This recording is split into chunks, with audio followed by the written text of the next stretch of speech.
रक्षाताईंना मंत्रिपद मिळतं याचा मनापासून आनंद आमच्या परिवारालाही, आमच्या सर्व कार्यकर्त्यांना, मतदारांना झालेला आहे. आणि 3 टर्मसाठी रक्षाताई या ठिकाणी निवडून आल्या आहे. या 3 टर्ममध्ये त्यांनी अत्यंत चांगलं काम 2 टर्ममध्ये केलेलं आहे. 3री टर्म पण त्यांच्या मंत्रिपदाची चांगले जाईल. आदरणीय नरेंद्रभाई मोदी यांनी विश्वास ठेवला, पक्षाने विश्वास ठेवला आणि मतदारांनी विश्वास दाखवला. त्यामुळे रक्षाताई यावेळी उत्तुच्च पदापर्यंत जाऊ शकल्या.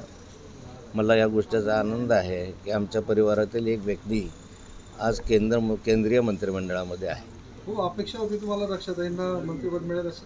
निश्चित मला खात्री होती की रक्षाताईंना मंत्रिमंडळामध्ये स्थान मिळेल. राज्यमंत्री का मंत्री हा विषय नव्हता, परंतु मंत्रिमंडळात स्थान मिळेल अशी परिस्थिती होती. आणि 3ऱ्यांदा निवडून येत असताना रक्षाताईंनी केलेल्या कामाचं मूल्यमापन होईल पक्षाकडनं आणि मोदी साहेबांकडनं, अशी माझी अपेक्षा होती. ती अपेक्षा पूर्ण झालेली दिसते. एक महिला खासदार याचा पण फायदा झालेला दिसतोय मंत्रिपद मिळण्यामध्ये. निश्चित रक्षाताई एक महिला खासदार आहे, OBC आहे आणि आपल्या या उत्तर महाराष्ट्रामध्ये निवडून आलेल्या त्या पहिल्या OBC महिला खासदार आहेत.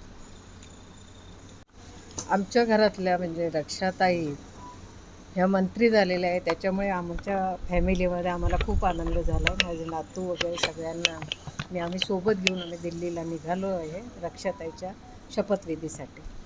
मंत्रिपद मिळतंय, काय वाटतंय तुला? नक्कीच आनंद खूप होतोय. खूप खुशी आहे की मम्मीला आज मंत्रिपद भेटून राहिलं आहे आणि आता पण आम्ही मम्मीकडे जायलाच निघालो आहे दिल्लीला.